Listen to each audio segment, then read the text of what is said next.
Bonjour à tous, bienvenue sur la chaîne Autodomos, c'est Nicolas et aujourd'hui nouvelle vidéo et donc nouvelle présentation d'un produit et aujourd'hui ça va être un produit de la marque Moos.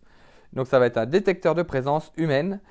Donc c'est un détecteur de présence, ce n'est pas un détecteur de mouvement. La différence va être que ce produit-là va détecter une présence, même si vous êtes immobile sur une chaise ou immobile devant la télé par exemple, eh ben, ça va quand même vous détecter.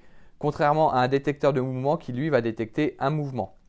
Donc ici, par exemple, on peut imaginer un scénario, une automatisation qui va éteindre les lumières lorsque le détecteur ne détecte plus de présence.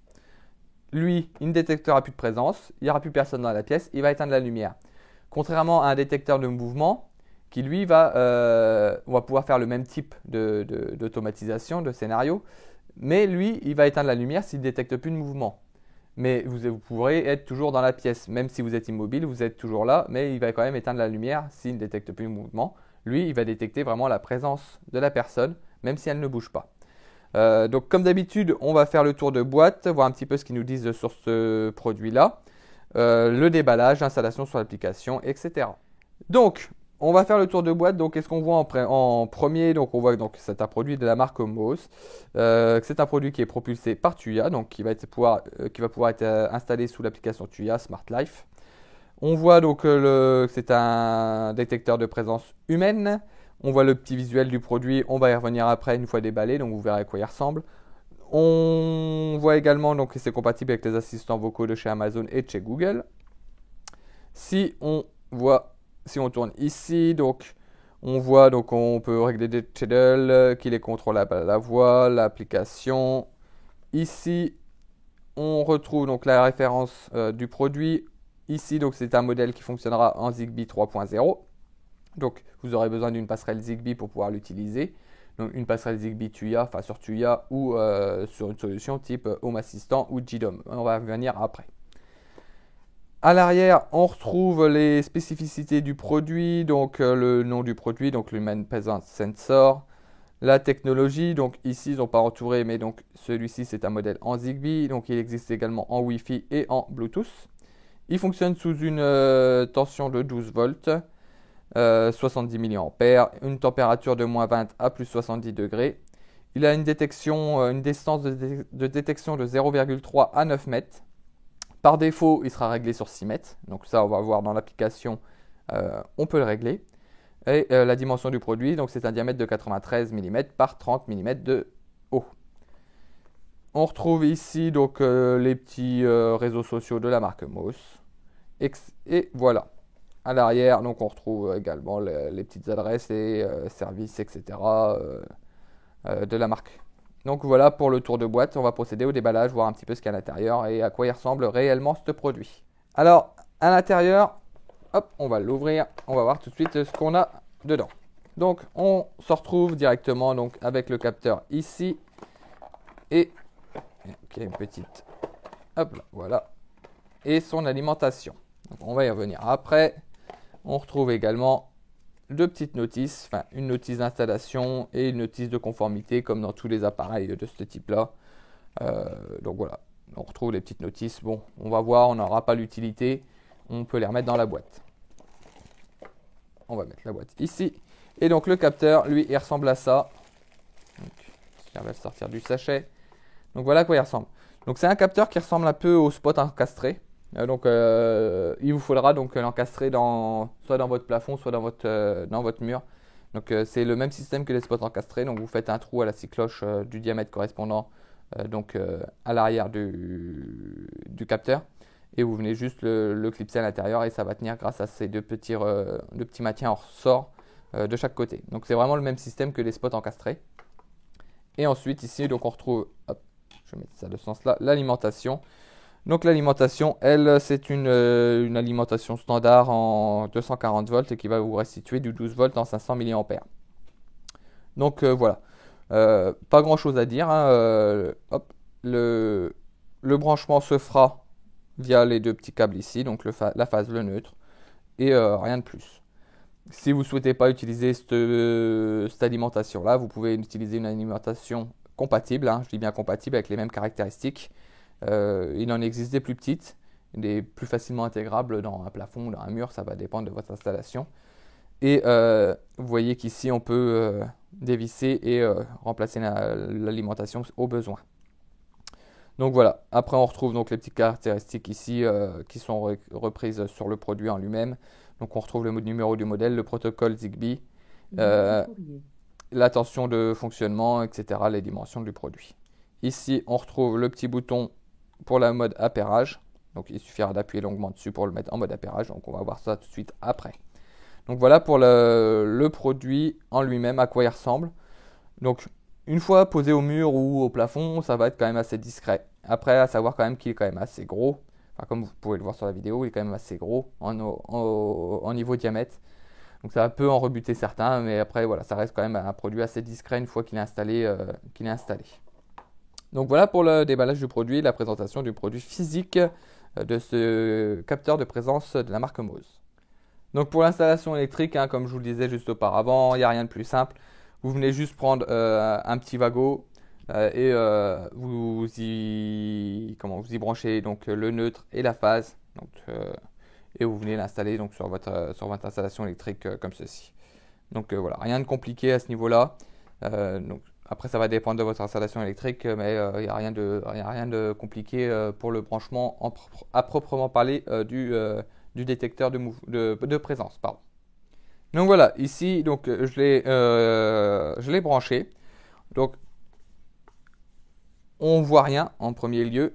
Il suffit d'appuyer sur le bouton juste à l'arrière comme je vous ai montré donc ici de mode appairage pour pouvoir le mettre en mode appairage. Donc vous appuyez longuement dessus jusqu'à ce que le petit voyant clignote en bleu en façade.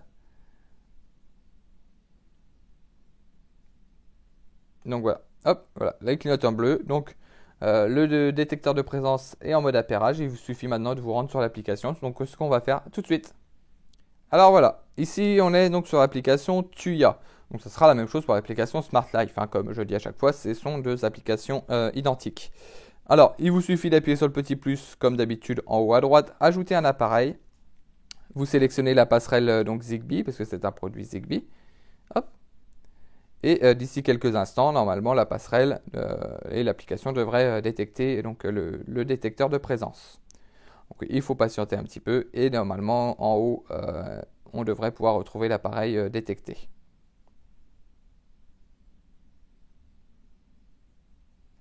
Donc voilà.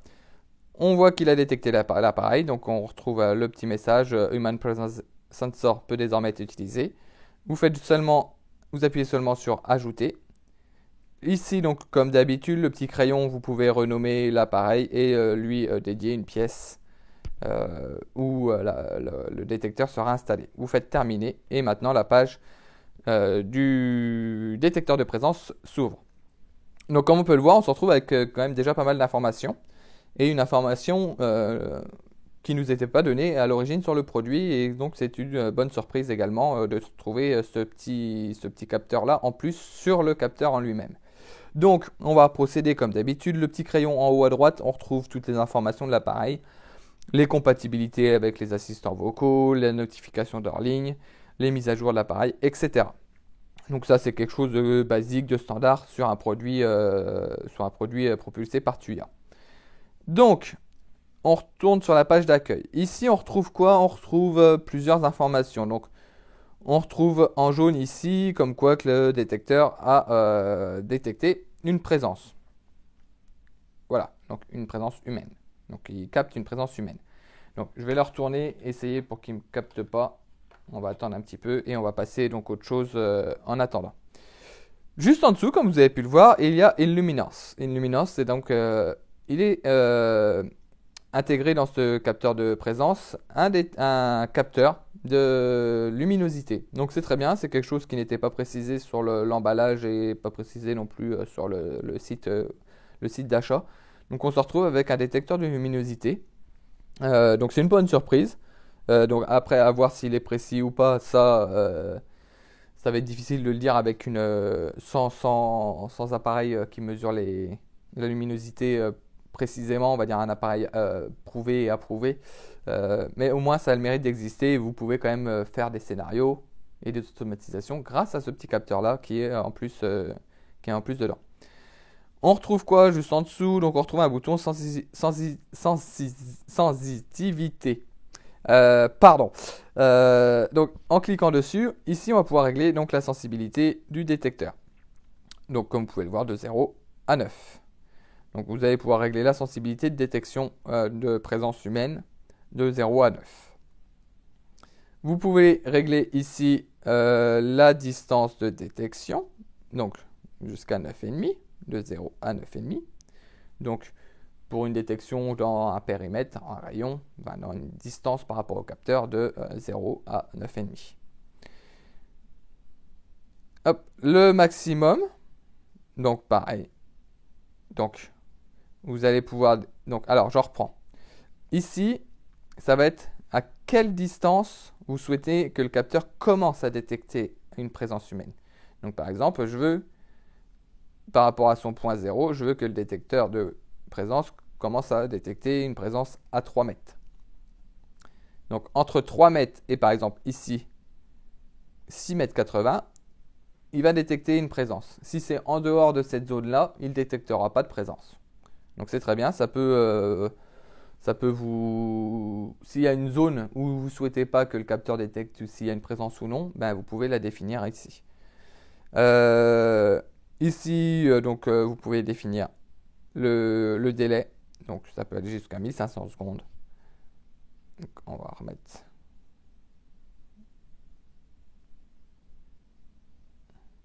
Hop, on va laisser à 9 secondes. Ici, pareil, vous pouvez régler le temps de détection. Et ici, ça vous mettra donc à quelle distance il a détecté la présence humaine. Et juste en dessous, donc vous retrouverez l'historique de la détection ou la non-détection de présence humaine. Donc voilà. Donc on retourne tout en haut. Donc comme vous voyez dans l'encadré jaune, il ne détecte plus de présence humaine parce que forcément je l'ai retourné. Donc arrivé à un moment donné, il a pu détecter. Donc il met qu'il n'y a plus personne. Si je le retourne. Alors là, on est sur Home Assistant, donc avec Zigbee to MQTT. Donc l'installation va se faire pareil que sur Tuya. Vous mettez donc votre détecteur de présence en mode appairage en appuyant longuement sur le bouton à l'arrière de celui-ci. Donc vous restez appuyé dessus jusqu'à ce que le voyant clignote, jusqu'à ce que le voyant bleu clignote rapidement. Hop, voilà. Ensuite, vous venez faire activer l'appairage. Et logiquement, dans les encadrés verts, voilà, hop, il le retrouve tout de suite. Donc ça s'installe dessus. On va attendre un petit peu juste à ce qu'ils nous disent que l'installation s'est effectuée avec succès.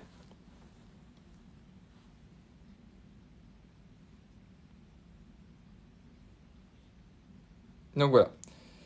Toc toc toc. Et il nous dit que c'est... Voilà. Hop, on peut retourner en bas. Donc c'est qu'il va se représenter. Il se représente ici. Donc on retrouve quoi? Donc on retrouve le nom simplifié de l'appareil. Donc là c'est toujours un nom un petit peu à coucher dehors. La disponibilité, on voit que donc c'est un appareil de type routeur, donc il va servir de répéteur de votre maillage Zigbee. On retrouve le modèle, donc la description, Smart Human Presence Sensor, l'adresse réseau, etc. L'alimentation, etc. Donc qu'est-ce qui nous remonte comme information? Donc il nous remonte également l'information de luminosité, donc c'est très bien. La détection de présence, donc là il nous dit vrai, il détecte quelqu'un. La distance de détection de la présence, donc on voit si je bouge, et ça bouge également. On a aussi la possibilité de régler la sensibilité. On a les minimums et les maximums de détection, de distance de détection, le délai, etc. Donc on a vraiment les mêmes remontées d'informations que sur Tuya. Voilà. Donc sur MQTT, donc on a Smart Human Presence Sensor comme il est nommé dans l'autre page. Donc ici on a on peut régler nos délais de détection, etc. Donc les maximums, les minimums, la sensibilité. Et après donc on a les capteurs. Le capteur de luminosité, etc. Donc on voit présence comme quoi qu'il est présent, qu'il détecte quelqu'un, a été détecté à la maison. Donc voilà, on a tous ces capteurs-là qui remontent, la distance également, etc. Donc comme sous Tuya, on a exactement les mêmes informations qui remontent et les mêmes réglages possibles à faire dessus. Donc c'est quelque chose qui est très bien. Au niveau des automatisations sous Home Assistant, donc on peut faire quelque chose quand une présence est détectée ou une présence n'est plus détectée, la modification de la luminosité, etc. Donc tous les capteurs peuvent être utilisés comme déclencheurs d'une automatisation. Donc voilà pour la partie Home Assistant et les remontées d'informations que l'on a grâce à cet appareil. Alors voilà pour ce détecteur de présence de la marque Mose. Alors je le répète, c'est un détecteur de présence, ce n'est pas un détecteur de mouvement. C'est un appareil donc qui va détecter votre présence, il ne va pas détecter un mouvement dans la pièce. Je le répète, la différence va être que un détecteur de mouvement, lui, va attendre un mouvement pour pouvoir déclencher quelque chose. Ici, lui, il va détecter une présence. Même si la personne est immobile dans la pièce, ça va la détecter. Donc, quels avantages ça va avoir? Ça va avoir l'avantage, par exemple, pour une automatisation, comme je vous le disais, le soir, quand vous quittez votre salon, votre salle à manger, et à partir du moment qu'il ne va plus détecter de présence humaine, vous pourrez lui dire d'éteindre la lumière. Alors qu'un détecteur de mouvement, si vous faites le même type de scénario, lui, s'il ne détecte plus de mouvement, il va éteindre la lumière. Donc c'est-à-dire que si vous êtes devant la télé, vous êtes immobile devant la télé, par exemple dans votre canapé, si vous ne bougez plus, lui, il va quand même éteindre la lumière. Alors que ce capteur-là, ce détecteur de présence-là, il va quand même détecter que vous êtes là, même si vous ne bougez pas, vous serez là. Donc il attendra qu'il n'y ait vraiment plus personne pour éteindre la lumière et il attendra que vous soyez parti et qu'il ne détecte plus de présence humaine pour pouvoir éteindre la lumière. Donc ça va être là la grande différence entre un détecteur de présence et un détecteur de mouvement. Donc ça, ses avantages, ça peut avoir ses inconvénients également. L'inconvénient qu'on peut y retrouver par rapport à un détecteur de mouvement classique, comme on peut connaître tous, ça va être la taille. Par rapport à un détecteur de mouvement, c'est sûr qu'il est plus gros. L'installation est différente également. Un détecteur de mouvement, lui, généralement fonctionne à pile et est quand même assez compact. Ici, ça va fonctionner, donc il va vous falloir du courant secteur pour pouvoir fonctionner. Il va vous falloir une installation électrique pour pouvoir l'installer également. Et comme on peut le voir, elle est quand même assez, au niveau du format du détecteur, elle est quand même plus gros. L'autre différence qui peut être un point négatif aussi, c'est qu'il va falloir l'installer encastré. Donc il va falloir faire un trou dans votre mur ou dans votre plafond pour pouvoir l'installer, pour pouvoir l'encastrer. Donc là, ça va être quand même le choix, ça va être la plus grosse des différences entre les deux modèles de produits. Ce ne sont pas des produits identiques, c'est pas des produits qui vont faire la même chose, même si dans les grandes lignes, ils font la même chose, mais ils vont pas être destinés à faire pareil. Ils vont pas être destinés à faire les mêmes types d'automatisation et de scénarios. C'est vraiment deux produits différents. Même si dans l'absolu, ils se ressemblent, c'est vraiment quelque chose qui est vraiment opposé l'un de l'autre. Donc voilà. Donc pour moi, c'est un produit qui peut être bien dans une pièce, comme je vous l'ai dit, un salon, une salle à manger, une salle de bain par exemple. Mais voilà, pas dans une chambre, parce que dans une chambre, même si vous dormez par exemple, il va quand même détecter que vous êtes là. Donc c'est pas un produit qui va peut-être être adapté dans la chambre. C'est plus dans une pièce de vie, on va dire, où c'est qu'il peut y avoir régulièrement quelqu'un, mais qui peut rester éveillé, qui peut rester dans la pièce éveillé sans bouger. Donc voilà. Pour moi, c'est un produit qui fait le job. Comme on a pu le voir, donc il y a quand même pas mal de réglages au niveau de cet appareil-là. On peut régler donc des distances, etc. La bonne surprise, c'est le capteur de luminosité qui est intégré à l'intérieur. C'était quelque chose qui n'était pas signifié sur le site d'achat et c'est quelque chose qui n'est pas signifié non plus sur l'emballage. Donc c'est une bonne surprise, c'est quand même quelque chose qui est agréable de trouver sur le produit et qui peut être également utile dans un scénario, dans une automatisation. Au niveau de la finition du produit, très bien fini, hein, comme tous les produits de la marque, c'est vraiment des produits qui sont quand même assez qualitatifs. Ça reste un produit Tuya, hein, c'est pas un produit de grande marque. Mais quand même, c'est quand même de la marque Mose, c'est quand même un produit quand même assez qualitatif à ce niveau-là. Donc voilà, quoi dire de plus, et ben pas grand-chose de plus. C'est un appareil qui fait le job, qui fait ce qu'on lui demande, avec quelques réglages et quelques bonnes surprises au déballage et à l'installation. Donc voilà, un produit top. Je le recommande. Si vous avez des questions, bah, n'hésitez pas à le poser en commentaire sous la vidéo ou sur le groupe Facebook. Comme d'habitude, on se fera un plaisir d'y répondre. Si c'est pas moi, ça sera quelqu'un d'autre. Et bon, vous retrouvez généralement toujours réponse à vos interrogations. Et ben, moi, je vous dis à bientôt pour une prochaine vidéo. Ciao!